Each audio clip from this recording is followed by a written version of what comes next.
Hey guys, welcome back to Shredcraft RC.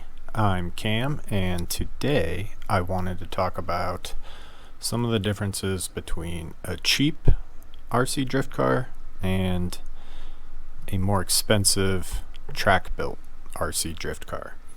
Now these are two very different RC vehicles, and they both have the same purpose of getting sideways, and they're both rear-wheel drive. The WPL D12, however, is much more budget-friendly, but it is made more for playing around, whereas the Rev D RDX RC drift car, also rear-wheel drive but more performance-based, still at an entry-level kind of price point initially. As you can see, I've done some extensive modifications to mine. So today I wanted to go over kind of the price breakdown on these two cars and show you what it takes to get started on both ends of the spectrum, as far as going all out on your build, or if you're just going to play around in your kitchen and garage, might be maybe more fun and budget friendly rather than going all in on a track built car that's kind of built to drive with similar cars on the track. So let's go ahead and get started, and we'll dive into the WPL D12 RC drift truck first, and I'll kind of explain the mods I did and got it to where it is, to where it could kind of drift around the track, but it's more fun kind of whipping around the kitchen. So I'll go ahead and get this one out of here for now, and then we'll pull this around. So the WPL D12, basically the mods that I've done on this so far is we have the base car. It doesn't come with the body kit, the wheels, paint, just bare plastic. I think I paid $45, but on average these are about $65 full RTR. It will drive. It comes with these wheels, rubber tires, but yeah, it's fun to drive around the house. It's a cool little car, and like I said before, I think something that every RC enthusiast should have in their collection. On top of that, besides the obvious, the Tamiya M chassis wheels and drift tires, then we have the WPL metal axle and drive shaft. There's a cheap gyro, and then the WPL metal arms, and then there is a Dynamite 2-in-1 motor ESC combo in this, and that's probably the most expensive part of this build, is the brushless setup. You can do it much more budget friendly by buying a cheaper brushless setup, and there's some other great videos on YouTube where people have done cheaper brushless setups. So what I'm going to do is try and parts breakdown with the costs. We'll put the total over here. And so this WPL D12 cheap rear-wheel drive drift car comes out to $283 with everything that I have done to this. And there may be a few things I'm forgetting that I want to talk about. You always will forget to buy during your build body mounts and magnets. Usually I run front magnets. This is a car you don't have to worry about, more so on the other cars, but also batteries. This does come with two LiPo 2S battery, but something you need to think about for any other kit is you will typically have to buy batteries and a charger, and then tools are another thing, because you're going to be taking these things apart and putting them back together all the time. So a good set of tools is always recommended, and I like the MIP drivers. Usually you need a 1.5 millimeter, a 2 millimeter, and maybe a 2.5 and a 3. Good to have. A set of needle nose pliers, always good. I use that to hold on nuts, whatever, all the time. Your wheel drivers, usually a 7 millimeter and a 5.5 millimeter, and then a good set of calipers, because you'll be measuring all these tiny tolerances a lot when you start tuning, more so on track built cars. So under $300 you can have a fun little RC drift car that is capable for that price point. Now, for those of you thinking that might be expensive, that is maybe the baseline, $300 for a drift car. I know most of the RTRs are probably $300 or $400 as far as the Yokomo and MST options. All right, so I'll get the other chassis here in the shop and we'll go over the parts on that car. Here we have the Rev D RDX. This is no longer a stock car, as I've added my own chassis kit and a lot of other parts. I had to list everything on the iPad and it's a long list. Sometimes it hurts to list how much everything costs and see how much you have invested, but I really enjoy this stuff, and compared to building a real drift car, this is pennies on the dollar. So first part of any rear-wheel drive RC drift car is you're going to need a chassis kit, and this is probably the best driving kit that you can buy for the money right now is the Rev D RDX, and that base kit comes in at $283. Now all my prices I'm taking are just averaged. It might not have been what I paid, but it is kind of what a quick search on the internet for all these parts retail cost are. So your base kit is probably going to be one of the higher costs to get started. And we're not going to talk about getting started. We're kind of talking about enthusiast owned car after you start modifying, and we're going to use this as our example here. So my Manta chassis, if I were to retail these at my cost for design and time to make and send out the design, I would charge $120 for the kit. And then so that's your chassis conversion and your kit, your drift car kit. So now the other most expensive part are the electronics, and these are parts that you can carry over to any other 1/10 RC drift car.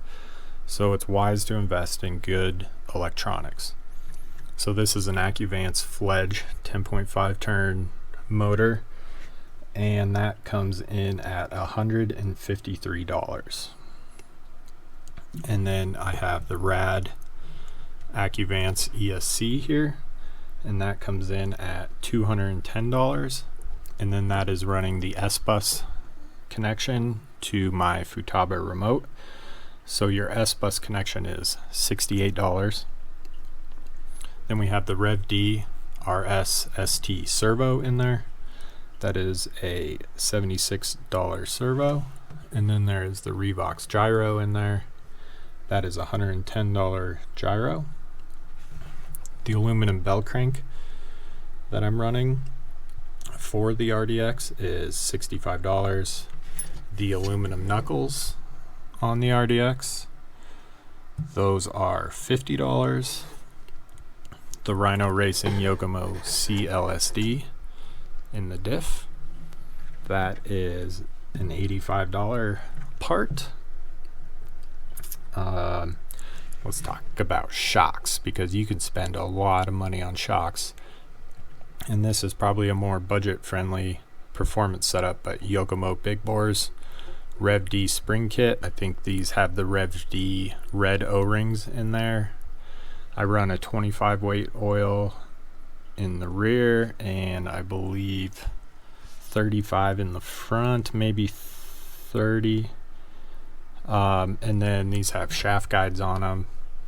And yeah, so all that together, the big bore kits are $78. The spring kit's $42. The shaft guides are $13. And that stuff starts to add up, so you have a $120 pair of shocks. And then I put titanium turnbuckles on the front and rear, and those titanium turnbuckles need 2 of them, so it's $28. I also run titanium screws on all my chassis, and those add up, so this is all titanium hardware. Saves a lot of weight. I think it was like 30 grams or something like that total weight saved. So the hex screws, I think I paid about $15 for those. They're 8mm. The button heads for the 8mm were $10. For the 12mm were $12. In the transmission, I have Yokomo idler gears. Those were $11 a piece. You need 2 of them. The standoffs on the chassis kit, those would come with the chassis kit, but I still had to buy them. They're $20 for a set. I made a custom carbon steering brace, but if you were to buy that part, I believe it's $24. Let's see, all the spacers on here, you have to buy, if you buy like a shim kit or dress up kit, Those usually are about 15 bucks for a set, and you get 20 to 50 pieces in each kit, so you can use them on other builds. The body is something no one ever talks about, but I run, this is the Rev D Wisteria body. That clear and unassembled, uncut is $120. And then if you were to have someone custom paint it or paint it yourself, you're going to need airbrush, paint, all that stuff. So I figured maybe around $100 to have it painted, or buy the stuff to paint it yourself. So that's an investment into the chassis. The wheels and tires, something often overlooked, but you're probably averaging about $20 for a set of wheels, and then just under $20 for a set of tires. I think these LF5Ts are about 17 bucks at Scale Science. Then we have the Mile High RC seat. He sells these 3D printed seats for about 10 bucks. The digital dash kit is $50. The light kit, the FD light kit, which isn't in yet because I'm still working on that, I believe that's $40 or $50. The Tamiya spur holder I have on here, and the spur, I think that whole setup was around $22. ESC fan and shroud that are on the ESC there, that was about 26 bucks. And then we have the most expensive part of this build, and something that I don't necessarily recommend. It's definitely a nice piece to have, but the remote, I am using a Futaba 10PX for this car and this car only, just because the receivers are so expensive. A 10PX right now is about $800, so that is a significant chunk of change for a remote. And my other remote, I have a FlySky Noble NB4, and I love that remote for the price. I think they're about $250, and the receivers are about 20 bucks a piece, so they're great remotes, and you can drift, and I use it on my other cars just because of the cost of receivers. And I did ball out a little bit, just wanted to see what the 10PX was with all the hype. So all together, this build, hold your breath, I am at $2,710. So $2,710 to build that car. And on top of that, I did not include all the hand-built pieces I've added to this car, Cerakoting, some of the custom pieces. That's all stuff that's I've built one-off, and you can't really put a price on time or passion. But the way I like to think about it was, if I were to make these parts, these would be used as prototypes to base my idea off of, which would in turn make the design process easier in the future to produce these parts and then sell them to make a return on the time involved in making this.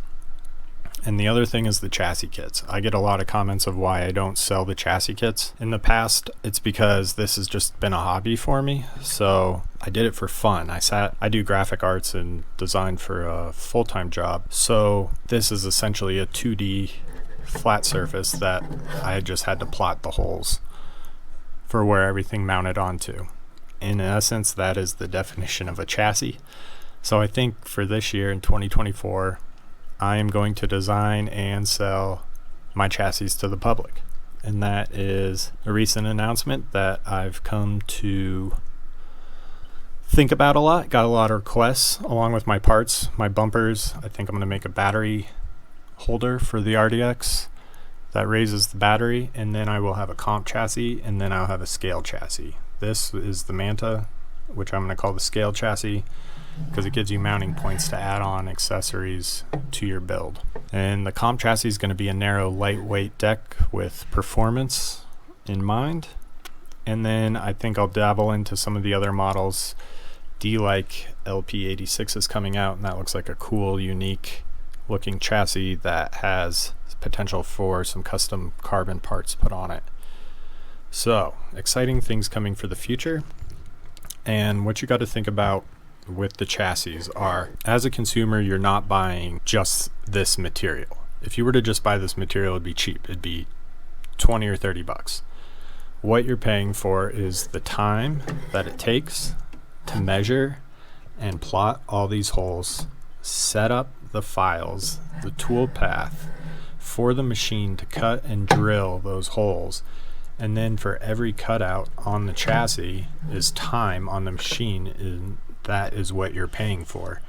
So each one of these cuts is essentially a cost. Each hole drilled is a cost. Each piece of material removed is a cost. So all of that adds up. On top of that, it's the time involved, the shipping, dealing with manufacturers, finding materials, different material properties. A lot goes into it. So something that might only cost $20 in material is retailed in the hundreds of dollars to compensate for the time involved in producing that product. So moving forward, I'm going to produce and make my own products and sell them to the RC drift community, and I just wanted to share that on this video because I'm very excited. I have some cool ideas and there's a lot of cool stuff on the market, so that makes it hard to stand out and be unique. All my stuff is performance based, and I plan on making videos explaining why I design something a certain way and what goes into performance gains with my products. So I hope you guys are as excited as I am, and just wanted to say thanks for watching. Really appreciate all these new subscribers and kind of growing on YouTube and turning this into my future. So if you're excited as I am, make sure you hit that thumbs up button. Give me a subscribe if you want to see more of my content, and leave a comment down below. What do you think? What's a good entry, or how much have you spent on your performance RC drift car? But thanks for watching, guys. I will catch you on the next video. Appreciate it. Peace.